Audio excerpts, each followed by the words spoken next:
Assalamualaikum warahmatullahi wabarakatuh. Halo, kenalin nama aku Dita Fatona.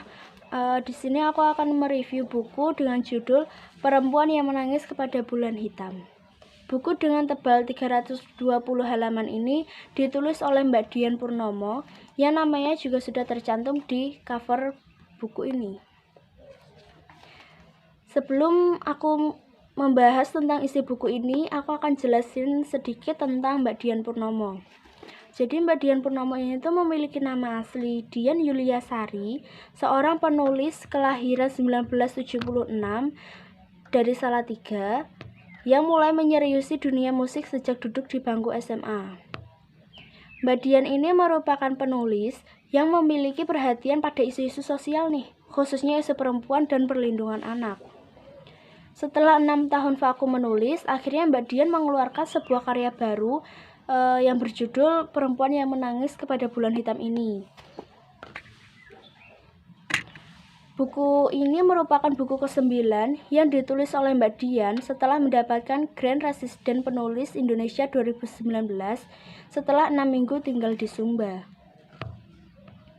Novel karya Mbak Dian Purnomo ini antara lain ada Rahasia Hati, Kita dan Rindu Yang Tak Terjawab, Dua Sisi Bintang, Ketika Ibu Melupakanku, dan lain-lain. Buku ini memiliki cover yang didasari dengan warna pink dan ilustrasi manusia serta coretan yang berwarna-warni. Awalnya aku ngira buku ini tuh menceritakan tentang kisah yang bahagia, tapi kenyataannya tuh buku ini tuh menceritakan tentang tradisi kawin tangkap, yang mana kisah dalam buku ini tuh mengandung kesedihan, kepiluan, kekerasan, dan lain-lain sebagainya. Sebelumnya, tradisi kawin tangkap ini sendiri merupakan suatu budaya atau adat yang sering terjadi di Sumba, di mana perempuan diculik atau ditangkap untuk dikawinkan secara paksa.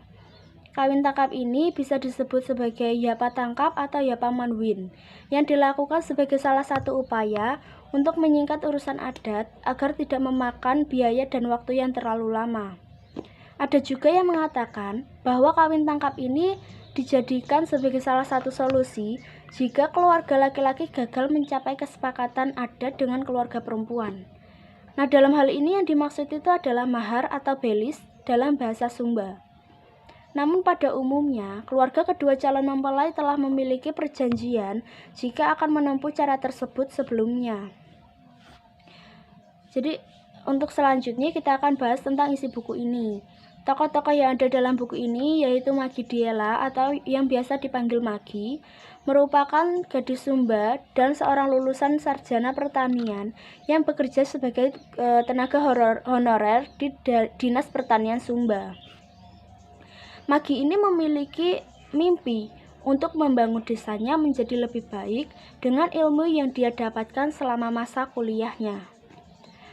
Namun sayangnya mimpi Magi hancur karena Magi menjadi korban yapa tangkap atau yapa manwin. Tadi itu adalah kawin tangkap, yang mana Magi diculik dan dikawinkan dengan lelaki parubaya yang bernama Leba Ali. Leba Ali sendiri merupakan teman masa kecil ayahnya Magi yang telah mengincar Magi sedari Magi kecil. Sejak Magi kecil, Leba Ali selalu memperhatikan Magi, bahkan ia selalu berupaya memegang tangan, lengan, bahkan pundak dan rambut Magi sejak kecil yang membuat Magi risih dan membenci Leba Ali. Selama Magi diculik, ia tidak hanya sekadar diculik, tetapi ia juga dilecehkan oleh Leba Ali.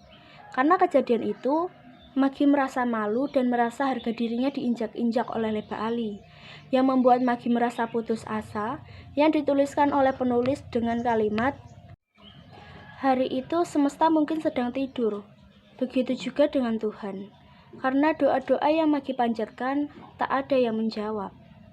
Karena Magi merasa putus asa, ia mencoba menjemput kematian atau bisa disebut dengan bunuh diri dengan cara menggigit pergelangan tangannya sendiri sampai robek dan berharap nadinya terkoyah dan darah menetes dengan segera.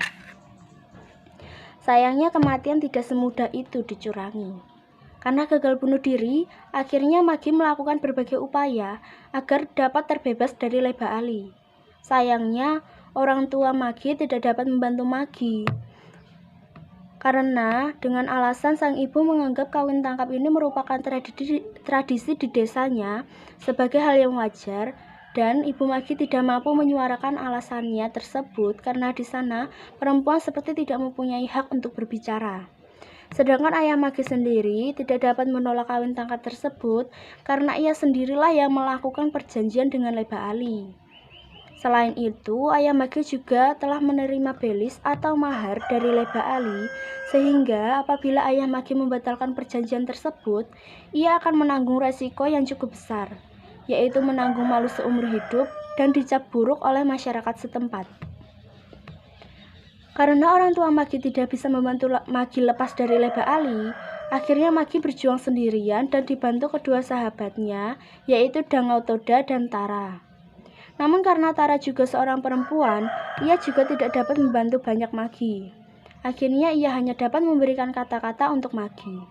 Di satu sisi, Magi juga dihadapkan dengan 3 pilihan yang sulit. Pilihan yang pertama, dia bisa meninggalkan tanah kelahiran dan orang tuanya untuk menghindari kawin tangkap tersebut. Pilihan yang kedua, ia bisa menyerahkan diri untuk menikah dengan Leba Ali. Dan pilihan yang terakhir, Magi bisa mencurangi kematiannya sendiri, atau dengan kata lain mencoba bunuh diri lagi.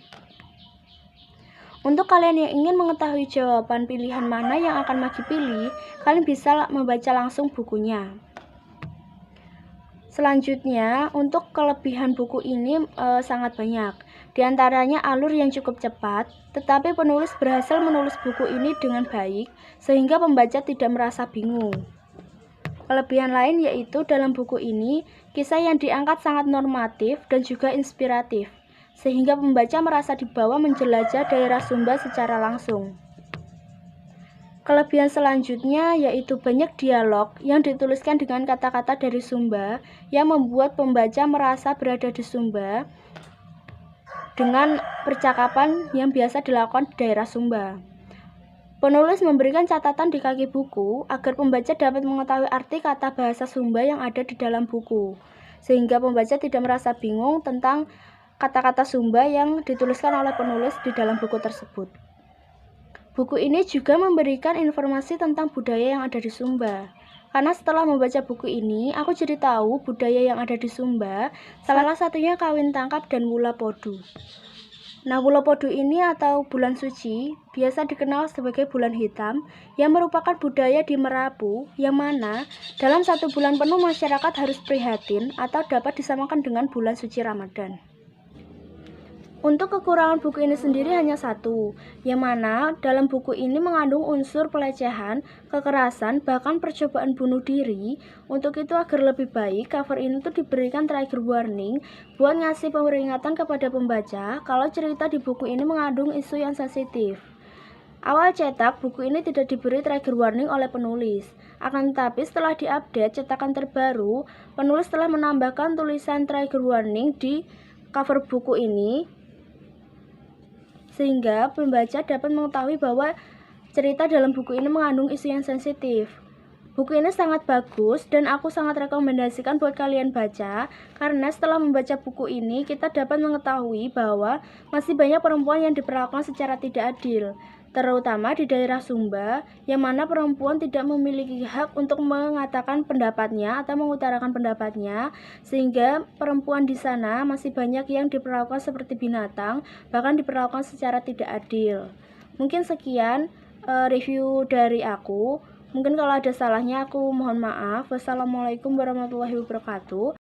Sampai bertemu di lain waktu.